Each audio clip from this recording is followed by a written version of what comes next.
Here talking about one of my favorite chess teams over the years, my 1990 Metcalf Masters. We're a very talented team. We went to the state championship and won for the 6th year in a row by a huge margin over Plymouth Middle School. We also set a record for that year with 32 players at the state tournament, most of any team in history at the junior high state tournament. And we had something that else has never been done before at the state tournament. We had 5 players that cracked the top 10 in Minnesota, led by George Binger, our first board, who was 2nd in the state. And then good old Brian Jakubowski was 3rd. And Brian Lang was 7th. And Brian Wilkinson, he was 8th. And Matt Bomberg was 10th. So that's pretty impressive there. Top players, George Binger, was an interesting story because I only rarely over the years I've coached have I actually done some recruiting. But there was this kid, I saw him grow up, coming to chess tournaments from this little, I forget the town, right on the southern border of Minnesota. And he grew up with just a single mom and just him. And he was so talented. And before he started 7th grade, I sent a letter to his mother saying, George would be really should have a coach and a team. He would thrive. He would take his career to a new level and also meet some great friends. And I wonder if you'd consider moving to Burnsville. And then a couple of weeks after the sent her the letter, she called and said, we're selling the house and moving to Burnsville. So I did actually fall down to my knees during that phone call because I was so excited. And it paid off really well for both him and I and the team. There was a wild 3-way battle at the Nationals between the Dalton School, who had people like Brian or Josh Waitskin on their team and coached by the famous Bruce Pandolfini. And there was a school from Arizona called Honey Creek, and we were leading most of the way, and we ended up 2nd place to Dalton by a point and a half. Still in the open section. Very, very exciting. Very proud of the kids. Lang finished 9th in the country. George Binger finished 3rd in the country. And I remember he was definitely a interesting individual, kind of unique, and he won this enormous trophy. And the second he stepped off the stage, he immediately started to say, who wants to buy this? He just wanted money. He didn't want this. He didn't want these. He just wanted money. So it was the second he walked off the stage. So that's kind of a funny story. And he was putting his hand out like this, and we had the picture of George sitting underneath that hand and kind of blessing him. So it's kind of a classic picture.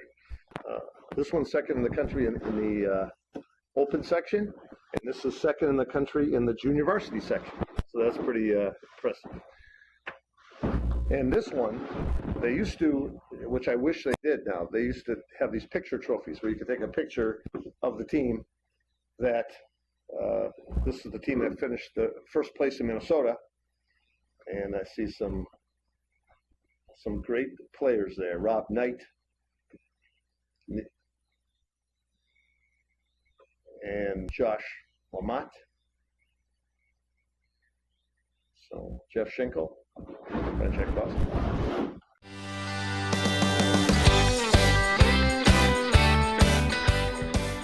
The team that year to Salt Lake City for the national championship.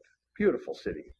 I remember going to listening to the Mormon Tabernacle Choir, and they have, I'm really into mathematics, so they have one of these perfectly acoustical roofs or ceilings, or whatever, where the singers, their sound bounces off the roof and goes to wherever you are. It's just amazingly mathematically designed and acoustically, and then we did go to the Great Salt Lake and see that. I remember the airport. I remember how amazing, kind of cool it is, because it's right in this. There's mountains all around, and then there's Salt Lake City right in the middle of these mountains. So the plane has to suddenly go like to get down there, so that was a cool adventure.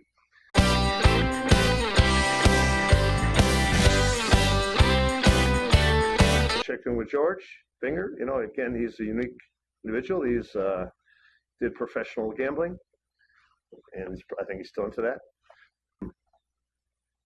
Brian Jakubowski lives in Farmington now, and he's got a combined family. He's got, I think, at least 6 kids, and oldest one's a senior at Farmington High School.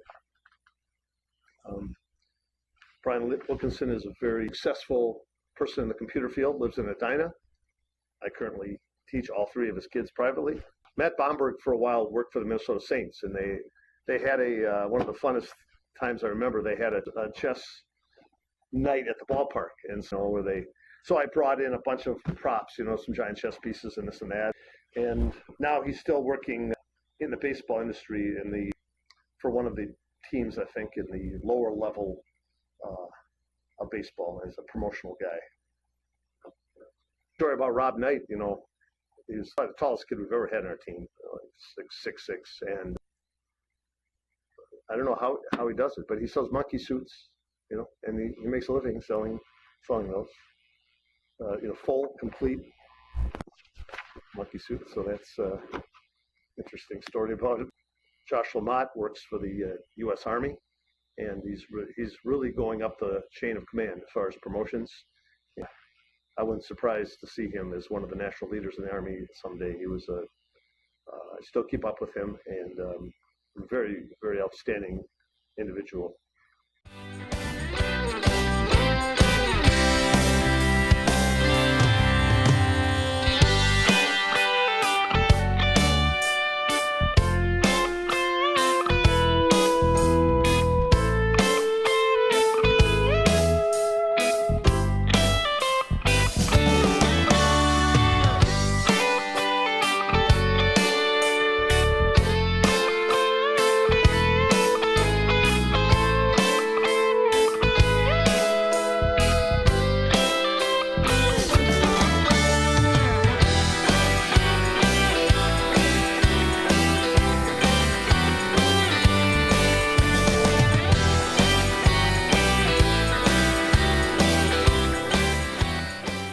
You're still strong in my memories, how successful we worked together, how much fun we had together. And if you have other memories and things you'd like to include on this, send me an email.